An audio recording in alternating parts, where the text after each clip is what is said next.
This is Rugby Unity. I am David Pembroke, and as I mentioned in yesterday's program, we weren't able to align Eddie Jones's coaching commitments with Ewen McKenzie's herd of cows. So we have Ewen McKenzie with us this morning at a week where it feels like we're taking a bit of a pause, in which indeed we are.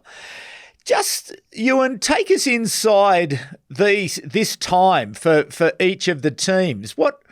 What happens when you get these breaks in competition? How do the coaches go about thinking about these times, using this time? What happens to the players as we all get ready to gear up again for next weekend?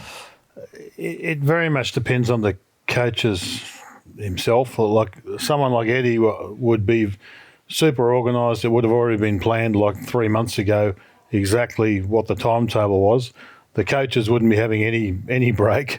The players would definitely be having some sort of break, but they'd be back into it. Around about now, I think. But the coaches would have worked all week on revised strategy because it's a different. In some ways, it's similar. The Argentinians play with they use the high ball and they've got quite good kick chase, but it's a different game, and they'll be preparing for that. And then they've had to put the squad together. They've had some injuries and things like that. I was just going through the squad composition. So all of that plays into it. How many people you've got to integrate maybe into the selection. They would have probably already picked their team, so they'll be ahead on that side of things. So they'll be able to hit the ground running literally in terms of the team they're going to use against Argentina. So it's nice to catch your breath. You've got to readjust for the time zone. You've got to remember they've come back from South Africa, so some guys will struggle with that alignment coming back, just the sleep patterns and whatever. So the doctor will be getting plenty of phone calls about sleep patterns and sleeping tablets or whatever they can to try and get back into a routine.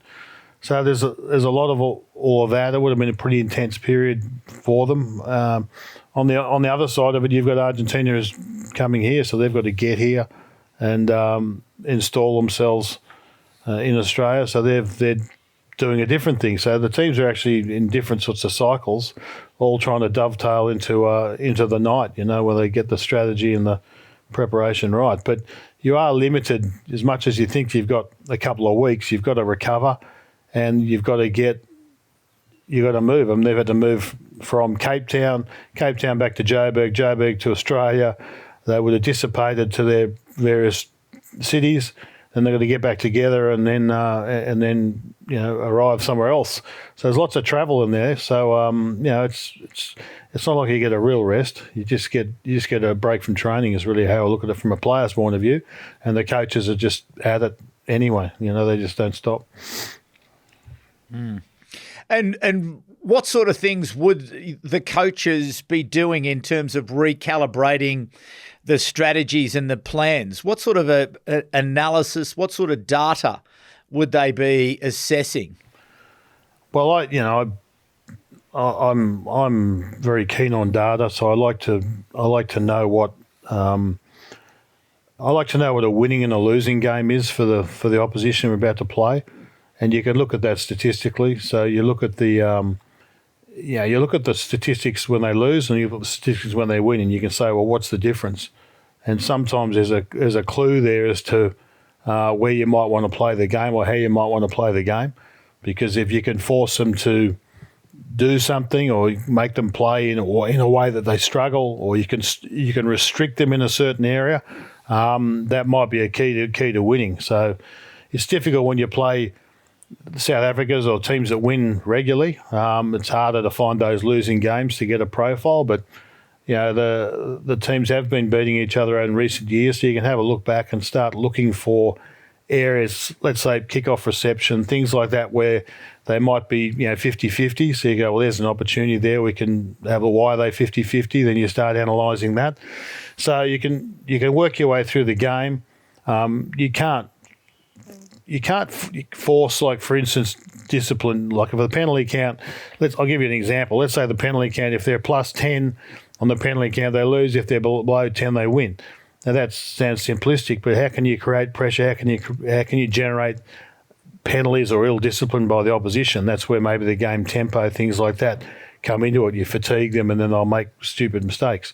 So there's lots of, by the time you work through all the different parts of the game, there might be opportunity there. So that's looking for the one percenters to see if you can find somewhere to make a difference.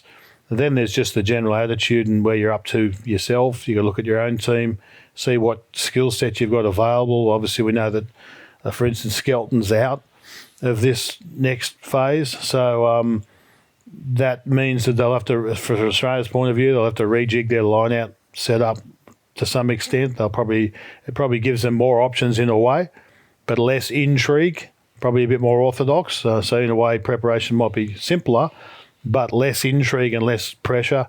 But then you've got your maul defence and your maul attack where, Skelton's good and where you might attack might change a little bit because of the absence of guys like him and Tom Wright's another one. And Wright's another one that, they're missing, so they've got to try and think about that. So there's plenty of stuff for the coaches to be digesting if you want to. I mean, I guess if you're more of an emotional type coach, you'd just be trying to make sure they're ready for the day. But I'd like to try and give the team clues and a plan. You give them a plan, then they feel it gives them confidence. They go, well, gee, the coaches have looked into this and they see real opportunity in these 3 or 4 things. And so you sell it to them on the training paddock and you make sure, well, you hope they do it on the night. So just then in terms of preparing for those individual games, when are you doing that work? Is it in the week leading up to the match?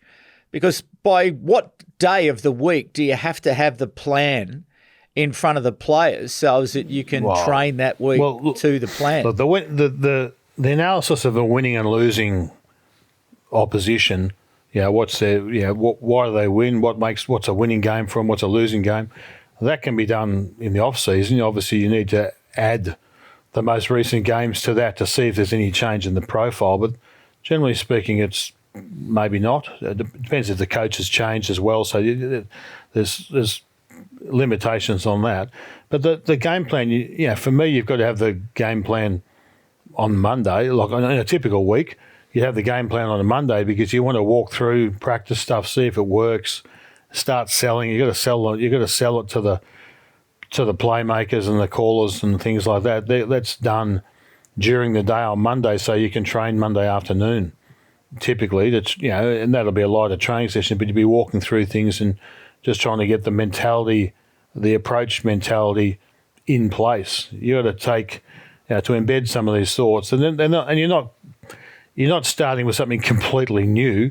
You would have explored these ideas in a pre-season context, but obviously the Wallabies don't get a pre-season to be able to walk through all the various scenarios. So, but they're also the best players, right? So they're quick on the uptake, generally speaking. They get the gist of it. They're not silly, so they're familiar with. And so if you can explain the concept quickly and make it and show them some clips, because everyone learns differently. You can't just have a team meeting and go, there, I've imparted the knowledge, let's go and do it. Because you'll find in the playing group, some are really good at hearing it, some are good at looking at it. If you put some video clips up on the screen, some will digest it that way, and others will only learn it by actually walking through it. So you've got to do all 3 of those things on a Monday in a typical week, if you're playing week to week. So you've got to do all of that on a Monday so that everyone in the squad's got a chance of being able to digest where you want to go. And then obviously you're going to redo it again on Tuesday under pressure, and then you're going to, same again on Thursday, Friday, captain's run. You might touch on it. So that's 4 times in a week. You've touched the things that you think are important for that game. Mm. So you've been out of it for a while, and clearly there's bits of coaching that you don't miss because it's it's a very. But what do you miss about being an international coach? Well, I think coaching in general, it's a function of time. If you're working if it's your job, and it's the same, no different to doing this podcast. I do other things, right? So I don't have the time to sit there and watch the video footage that Eddie's watching and digest the information that's out there in the world now, far more than there was when I was coaching. So there's a lot of sources of information. You've got to be looking for them. Eddie's very good at finding things. So that is an example of a coach that's very proactive, is always working.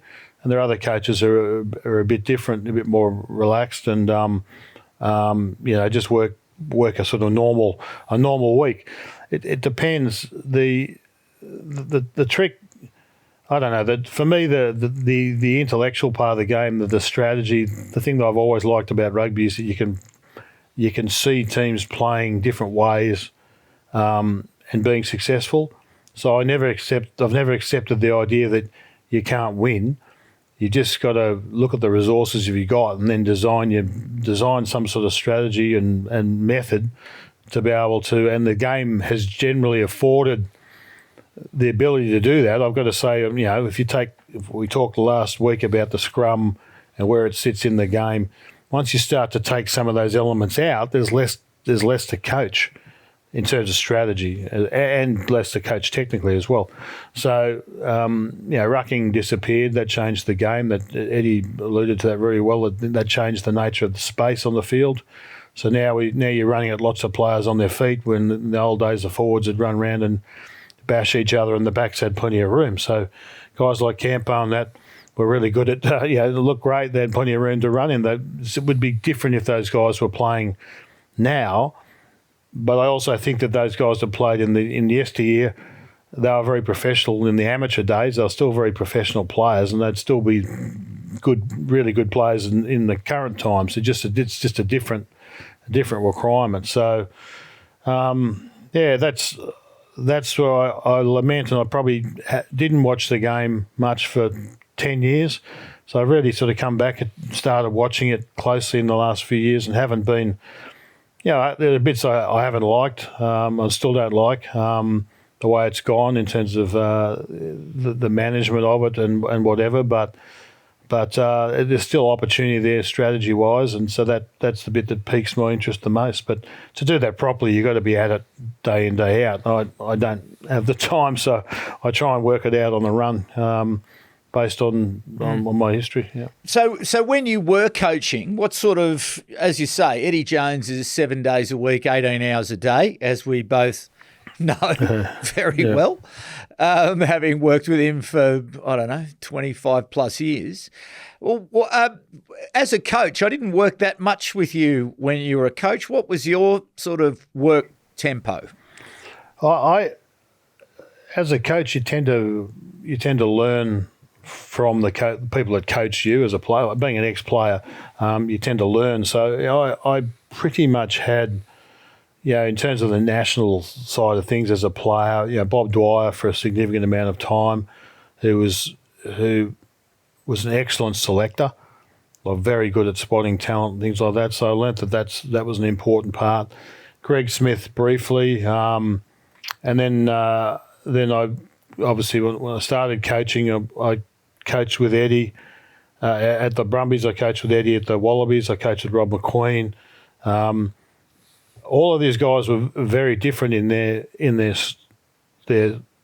fundamental style and the way they applied themselves to the team. I felt my job, because I was always like the coaching coordinator. So I was managing the assistant coaches and then reporting to the head coach on what was going on and what we needed to do, and planning, training, things like that. So that was different. Like Eddie was, when I worked for Eddie, that was always a 6 o'clock in the morning meeting, and we'd go through what we're going to do, and it was always meticulous. He never forget it. Rob Macqueen was a bit different. He was, we'd meet more sort of informally and talk about things, and he was a bit of an ideas guy. So he had ideas, but we'd then convert that into something on the training paddock and hopefully in the game. But he was very strong in the management side of things, the sort of not I wouldn't say marketing, but the branding and the image and all of that stuff, which was important when, especially like on a startup with the Brumbies. And and he was good because he took advice from the players too. So he was a good listener. So that's a good part of it. Bob was a bit more authoritarian, but he understood how the game worked, the mechanics in that era. So you learn from all that, and then the layout of the week, we discussed that the other day about there sort of being a couple of different scenarios depending on the maturity of the squad. I just worked it out week to week depending on what was happening, how you arrived into the week and how you were going to leave the week. Like if you had to go to South Africa or something like that, you had to plan for the next week as well. You couldn't just have a week in isolation. You had to think about how you're going to get from A to B and whatever post game.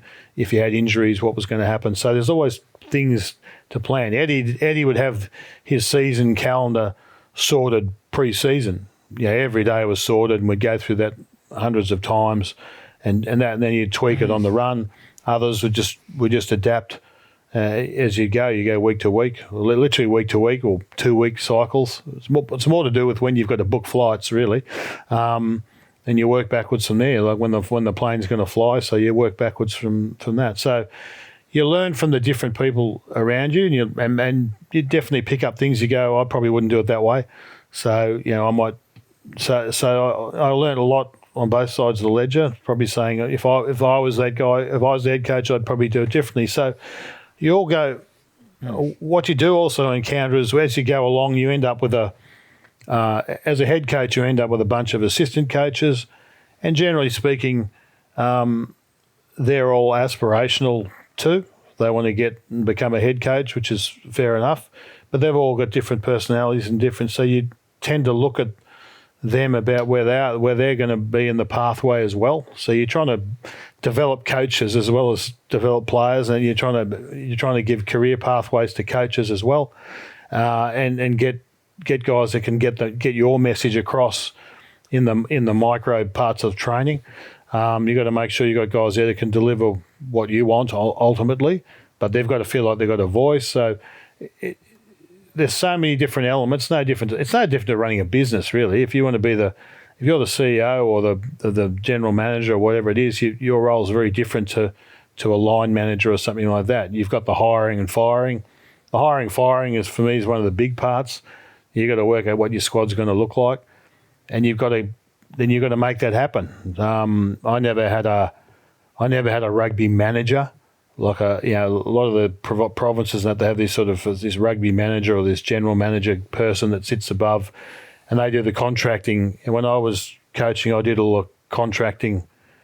I'd made the decisions around the contracting, obviously in conjunction with the CEO. There's a budget, but you actually have the conversations with the player managers and about where the player sits and what their future looks like, and selling the dream. I've always felt that was the coach's responsibility, not something handed off to someone. If you're going to sell a dream to a young player, it's better if the head coach is the guy that's actually coaching the team's selling the dream.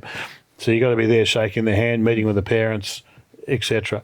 And then, it's for me, it wasn't about the dollars. The dollars were part of it, but you're selling a dream and you're selling hope and all that. And this is where you fit in. You're an important cog. And this is how I see your pathway. That's better coming from, for me, it's better coming from the head coach than it is coming from, a general manager or some other person, a contracts manager or something like that. So there's lots of, so that takes time. Managing your list takes a long time because you've got to exit players as well. It's not just the fun bit of bringing players in and selling a dream. It's actually saying, thanks, mate, you're a good guy and you had a great career, but your time is up. That was difficult, and I had some big name players in my time that their careers ended on my watch, which was and there's actually one still playing. He's just played in the test last week, actually. So James O'Connor was one that I was there when that was the end of his Wallaby career when he went off to Europe, and I think he's come back. I'm sure he's a better person. He's definitely a better player and better all rounded. But there was a tough moment there that had to be dealt with. So. You look back there and there's respect in all of that. People don't like things or whatever, but you've got to do it in a way that you don't burn bridges and you don't you've got to do it in a respectful, not in a respectful way, in a way that people respect the decision. They mightn't like the decision, but they respect the decision because it's been well thought out, explained, and that's just the way it is. And we've all been in that situation. We've all been players that have been selected and had the upsides. We've all been players that have been dropped or not selected. So we all sort of get to understand it if you stand back and reflect objectively about it. But there's a lot of emotional moments in the week, and you've got to manage all of those too. Yeah. So how long, in your experience, how long does it take to build a cohesive and effective coaching and management team? Because if we look at the current, let's just look at the Rugby Championship for the moment. So you've got, Argentina looks quite settled. Clearly, for the moment, Australia is. Scott Robertson is building his team through, and Rassie Erasmus with an eye to 2027.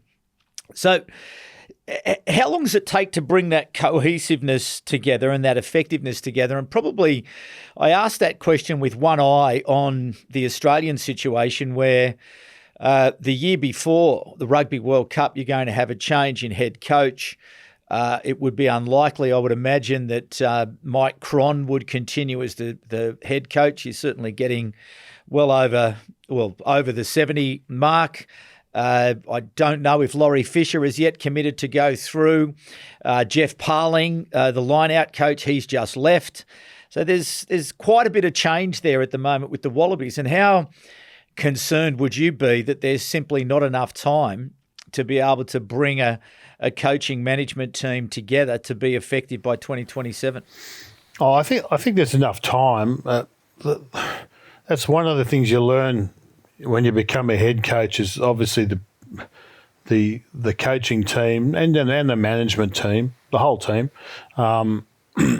is putting that together is complicated because there's a lot of logistical aspects to it. Like if you're coaching the national team, okay, where's the team based? Where is the individual based? Where's their family? There's lots of things like that will play into how you function as a team. Yeah, their availability, how much family time they have, etc. So you've got to look at that. You've got to look at, in the end, you've got to find people that've got the same synergy as yourself. You need people that will be an extension of what you're thinking. You don't need a whole lot of free spirits because that's not going to help you get a consistent message, But you want people to feel like they can contribute. So that's a real learning experience. It's a trap, and it's also a great opportunity to be able to work through that quickly. And generally, like Les Chris has got a massive lead time, so he's got lots of time to think about that. Think about an interview, talk to people, whatever, and put that together. So I don't think there's any downside there. He'll be able to work that out. He's got plenty of time to do it. In a normal situation, like when I went into the Wallabies, you literally arrive. There's a transaction of coaching, and you arrive, and then you've got, and even when I left, the same thing.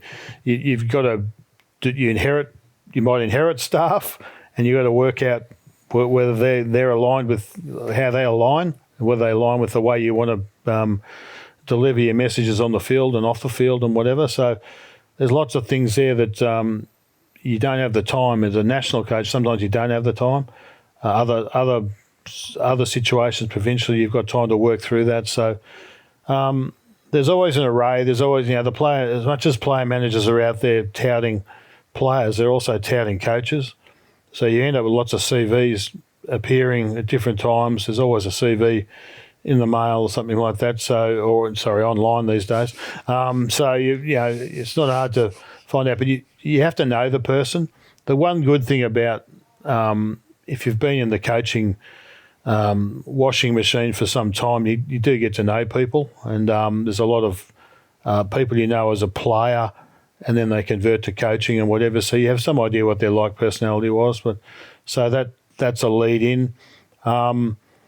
So it's just as important as getting your squad right as getting your staff right, and it's not necessarily an easy assignment based on how much time you're given to get it right. So you undoubtedly will make mistakes, but then you got to make hard decisions in that space and change things if it's not working.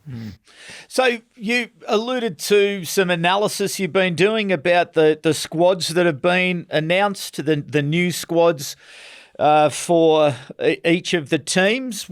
As we take the break this weekend, what have you seen? What's caught your eye? Well, I haven't sort of been. I just looked at the Wallabies squad. Obviously, that was announced yesterday, and there was some players in and out. So I don't think there was any great surprises in terms of what they've done.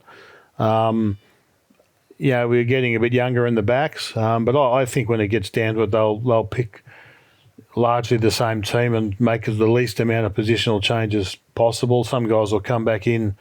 Guys like, hopefully Nick White, these sort of guys. So there won't be change there. The question marks are, your Alan Alatoa, who was slated for surgery and he's neglected not to have surgery. How's that going to work out? Is that going to be a good decision or not? Good enough player, no question, but they've got to fill Skelton's spot. So I'll be interested to see how they do that. And then Nick, I think that Kellaway for me is probably what they'll do because it's the least amount of changes. I don't think they're talking about other people going to fullback. Kellaway is probably the simplest. You just slot someone in and no one else changes. So the rest of the combinations stay the same. That's what I think that Australia will do in the backs, in the forwards. I think same thing. That Lucan he's been talked about. He might come in as someone, a bit of a lump going into the second row, but he's a bit more mobile than Skelton is. So he'll give a different dynamic, but still give a bit of physicality. So I think there'll be the least amount of changes. Pete Samu coming back into the squad is a bit of a surprise because that obviously he left and he's gone off and done other things, but he's a good utility sort of back rower. I just don't know where they're up to in the cycle of, and I guess it's not really Joe's job now. He's leaving before the World Cup, so he's just looking at winning week to week. If the coach was going to the World Cup, he might not be investing in the 33-year-olds and might be investing in the 23-year-olds, in terms of a squad situation. So I don't know. It's pretty much how I thought it'd plan out. I don't think there's going to be much change. I think they'll keep trying to pick the same team because I think that's been working for them the last few games. A bit of consistency in selection I think has been beneficial. So not changing combinations too much. And then, obviously, the Springbok squad has arrived in New Zealand. The anticipation around the Test match at Eden Park today week. I asked the same question of Eddie Jones yesterday, and it certainly reflects my own experience of going there with Brumbies and Wallabies teams. There's sort of almost a dread as you sort of slide down the hill towards Eden Park, and it's always wet and boggy, and it's cold, and it's rainy. It's just one of those places. What's your experience of Eden Park been over the years, and why is it that it's such a difficult place for away teams to win? I've got Tony Daly. He's actually my old front row mate. He's actually staying with me at the moment. He's in the room next door, and we have a bit of a joke because we played in '91 the year we won the World Cup. We played the All Blacks at Eden Park and we lost 6-3, and for all of the reasons you just said, I remember Bob Dwyer saying to Noddy Liner, "Do you want to go and have some goal kicking at the ground?" And he sort of thought about it for a minute and said, "Nah." No, because it was for all the reasons you said. It's cold and windy and whatever. So we get there, and we play well enough. I don't know how many shots he missed at goal. I think it was like 5 or 6 or something like that. And we lose 6-3. And he didn't take that opportunity to practice before the game. I'm thinking, like that was only lost 2 games that whole year, and that was one of them. So we could have broken the hoodoo then. And it was there, right there. We just had to kick a bit straighter, and we had plenty of chances to kick. So look, it is a. So I know some grounds have a nice feel about it. It's always been cold and difficult for the opposition. They seem to, I guess, the crowd's with them, but it's not a cauldron. It's a cricket ground, It's not a cauldron like Cardiff or something where the crowd's right on top of you. There's so many grounds that are Ellis Park. Yeah, so many grounds that they're right on top of you, and it feels more like a cauldron, and you get the crowd's breathing down your neck, literally. It's not like that, but it just, I don't know, it just doesn't seem to happen, and it's a difficult. The surface is always good, it's a good track. There's nothing exciting in the dressing rooms or anything. There's nothing. The only reason, other than sort of mental, that's all you can put it down to, and it gets talked about, and but Australia, they break the hoodoo there in South Africa, so Ellis Park, things change, and then no one talks about it again. So that's, if I was, I'd be talking about that from that perspective, I'm interested to see where South Africa goes, because we're out from the World Cup now. They've got a bigger and older group, and I was sort of thinking, maybe it's maybe they're coming down the backside of the hill. But then I thought, they played the second test, they won, and they had none of their starting back row was playing. Like their starting back row would be Detroit, Visa, and Sua'ali'i. They'd all be playing. None of them were in the field.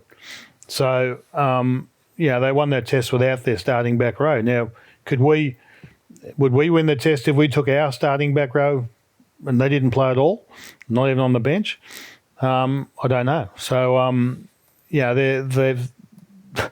they might look a bit patchy at the moment, but nothing brings out the best in the Springboks than playing the All Blacks. I mean, that rivalry there, the traditional rivalry, goes very deep, and they'll be up for the game. I don't think they're too worried about the hoodoo, but it's going to be interesting to see how that goes, because the All Blacks aren't exactly, they're coming off a loss, so makes it interesting. Interesting. We do have a listener question about that very question, and it's from Omni Robert. And Omni Robert asks, hey, Pemby, thanks for the show. Wanted to get Eddie and Ewan's opinion on the age profile of the Box players, Mostert, Khaleesi, Etzebeth, LaRue, Bongi. They're all close to their mid-30s. At what point do you cull older players to freshen up your team? Well, I think the way Rassie's doing it is, rather than cull them, he's kept them in the fold, and he still relies on them, but he's been trying to introduce these other players in these other games and give other guys opportunities. So he's trying to develop them in parallel, and he's got the depth to be able to do that. So I don't think it hasn't been as cold and hard as it might be for somewhere else, where you only got one other option. You've got to get them and get some game time under their belt. I think he's been trying to do that. But what does it look like post the World Cup? Because all of those guys you read out and others, they're already, half of them are playing overseas anyway, and then the pressure will be on. They'll either retire or they'll continue to play overseas, or retire from international rugby. So then what does it look like past that? But I think he's doing the best he can to try and make sure he's got depth. And the first test that they lost at Ellis Park, I think that was where he wants to go. But then they lost they lost badly. So then he's had to revert back. So that sort of is going to create a little bit of doubt about that program, the long-term program, because of the age side of it. But he's got players coming through, but whether they're the same class as Etzebeth or something like that, I don't know. You'd think that you'd be seeing them. I that was the first thing I thought was, where are the 23-year-old forwards? There aren't a lot of them. But South Africa's always brought their players on later. generally speaking. Their front rowers, they're all sort of debuting. I remember looking at this 10, 15 years ago. Their front rowers are all debuting provincially at 26, 27. That was sort of considered to be the time, whereas we're playing 23-year-olds, because out of necessity. So they've always been an older group, generally speaking. That's just the way that they bring them on. It's going to be interesting to see how they maintain, if they can maintain their position on the rankings, and they've already had a bit of a hiccup there. So there'll be the questions. It starts to creep in, and the media will start asking questions and things like that, and that's where you can say the rot sets in. That's the risk. I'm not saying it has. I'm just saying that's the risk, and that's what you've got to try and manage. There's always sort of the subtle pressure of where the list is, and as I said a few weeks ago, we went to the 95 World Cup a little bit old and a little bit battered, and that didn't help us. Now, listen, before we jump off the Rugby Championship, final question from the audience, from Teddy. And Teddy asks, Ewan, where would you play Joseph Sua'ali'i?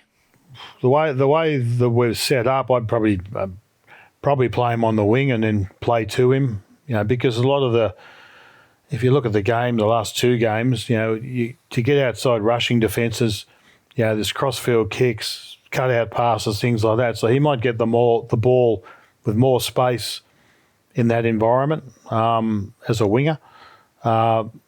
Ultimately, it'd be great as a fullback, but I don't know the skill set. It's hard to know until you're there training, watching, and seeing what he can and can't do.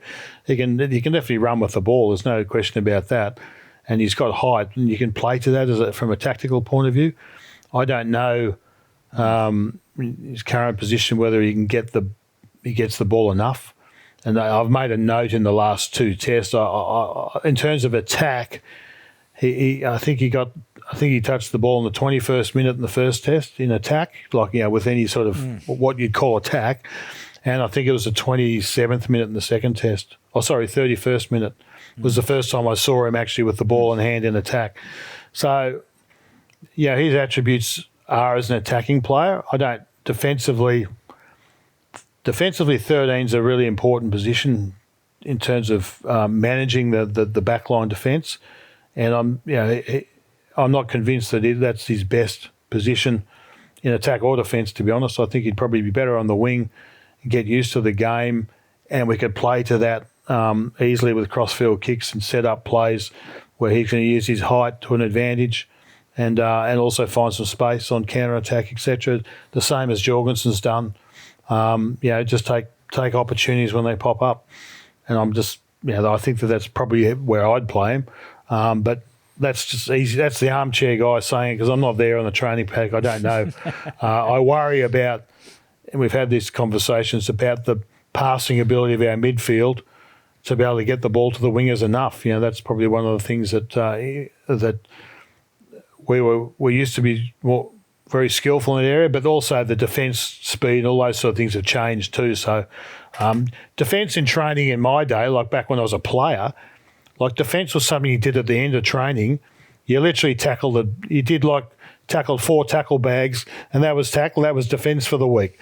All right, the rest of the time you ran around trying to kick the shit out of your opponents. Like the forwards would run around literally trying to jump and step and ruck, and that's what you did because you're out there trying to win the ball. I was a blocker in the line, and then you became a lifter. You go from this aggressive ball contesting role to these more passive roles. But defence was literally everyone lined up and you tackle 4 tackle bags in a row and go, great, well, the defence is looking good for the week. Because you didn't, it was different. It's a different game. It was a different game. Whereas these days, half your training's devoted to defensive structures and line speed and whether you're going to play at a full line speed or half line speed or how you're going to do it, how you're defending from maul situations, etc. So it's different. It's been a great start to the Rugby Championship, hasn't it? The first 2 rounds, lots of excitement, great rugby played. Yeah, that's true, and everyone's in it. Like everyone's still in the competition. Often there's always been someone that was coming last and never wins a game or wins one game. And I don't know who that's going to be. That could be New Zealand, theoretically.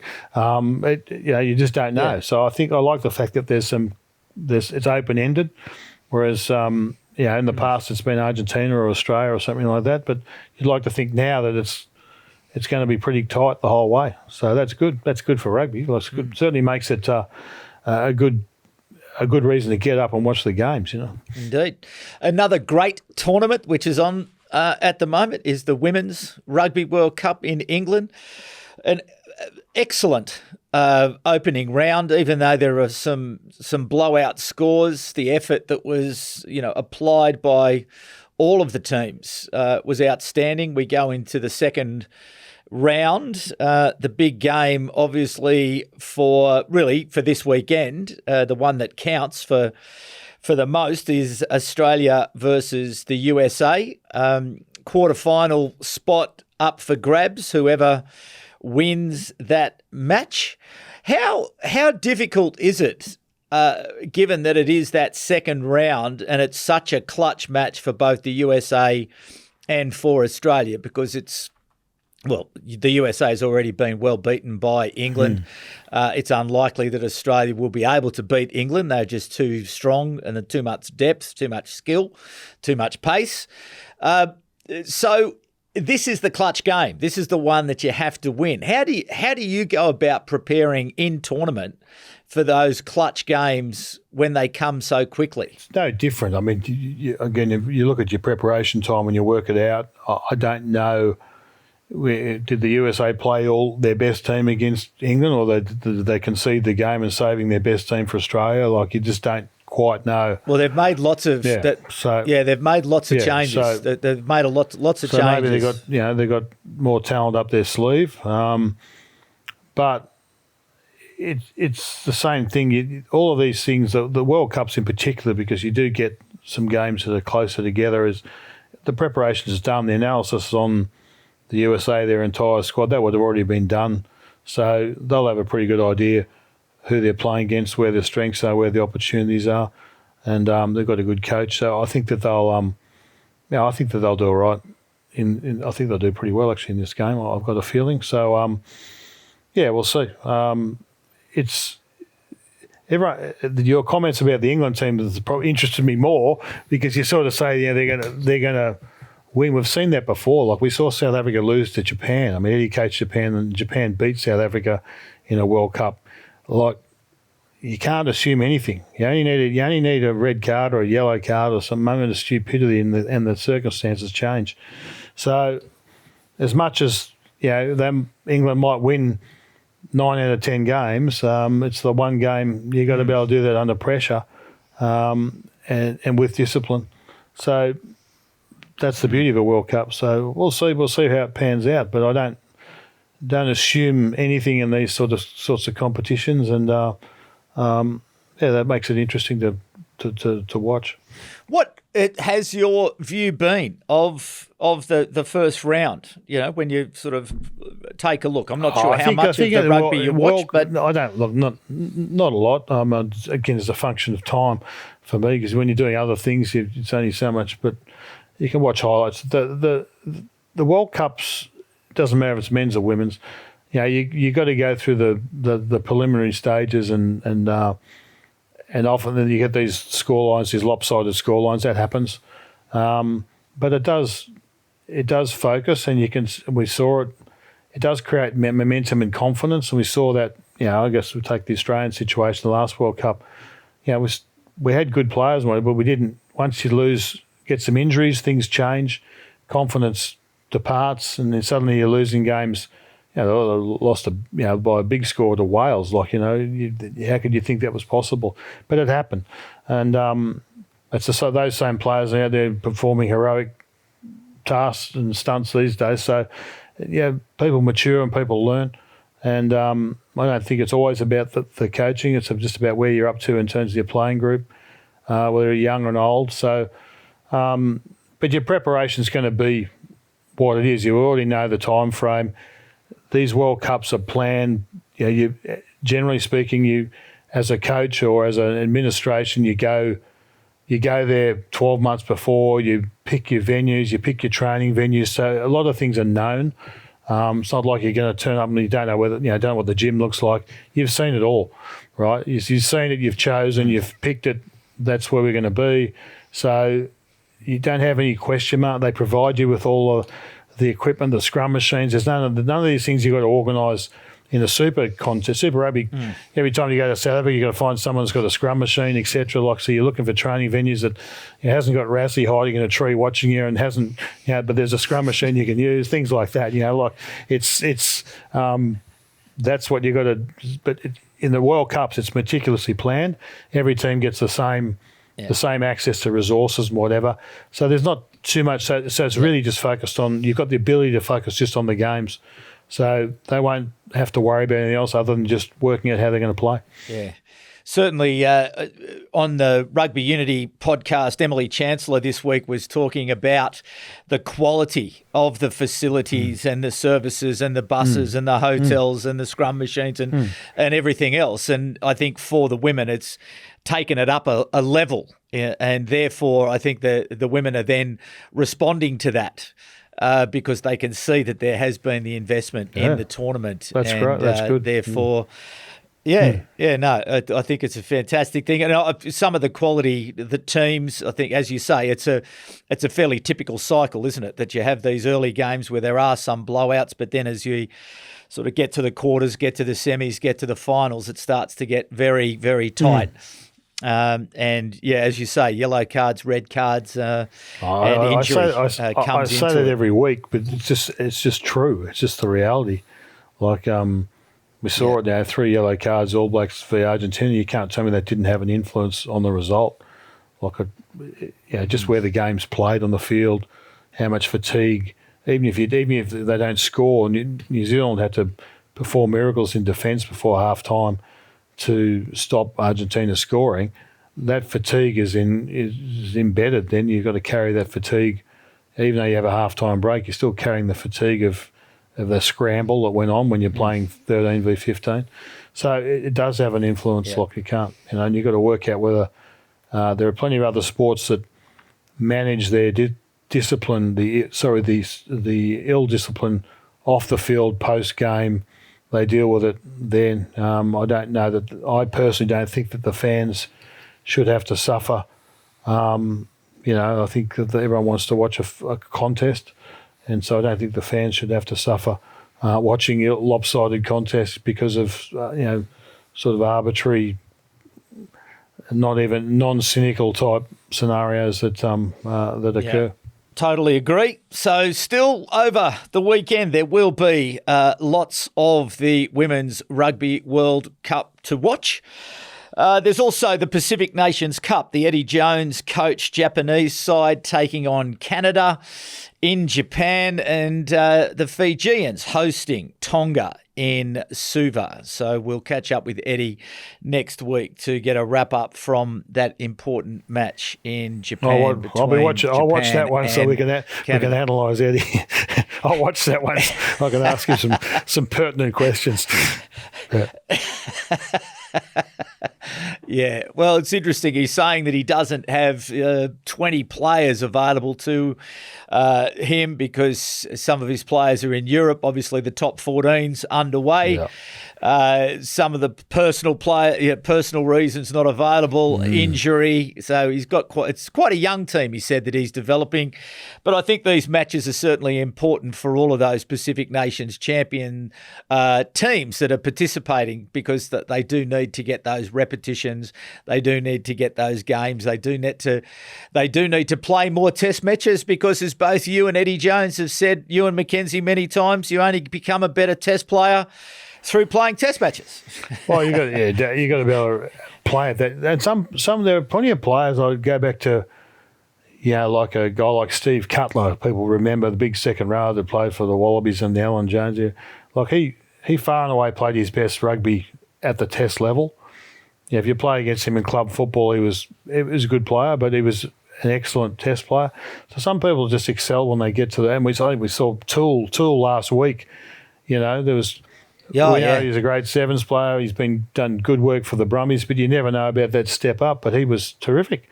So some guys just arrive and that's where they're meant to be. So I'm hoping he backs that up I'm sure he's going to get an opportunity. So hopefully he backs that up, and good luck to him, because he's certainly got some X factor about him, and he's been able to convert that in the toughest of arenas. So we'll see. We will. So if you were watching the rugby, but if you've got a bit of time on your hands, Pemby's content recommendations. I've just finished watching the documentary on Jerry Jones and the Dallas Cowboys. The Cowboys, as he calls them. It's actually a good show to see the development of what is the most valuable sporting franchise in the world. There's also another great series on Netflix on the SEC, the College Football Association in the US, and also on YouTube, a documentary on Jimmy Spittle, the Australian sailor, who's involved in Sail GP. So there's just a few things you might want to have a look at if you've got a bit of time on your hands. I certainly enjoyed all of those. Well, Ewen McKenzie, we'll let you get back to your busy week doing all the different things that you're doing. A big thanks for joining us once again. And to you, the audience, thank you for coming back. Please send through your comments. Please send through your questions, and we'll keep asking them of Eddie Jones and Ewen McKenzie. And you can also jump across to Substack. You can subscribe on whatever podcast catcher that you are on, and on YouTube. Yeah, if you do hit subscribe, that certainly does help us to be found by more people. So a very big thanks to you, the audience, and we do really want to feature the third voice. So keep those questions and comments coming through. But for the moment, please be kind to each other. My name is David Pembroke, and it's bye for now.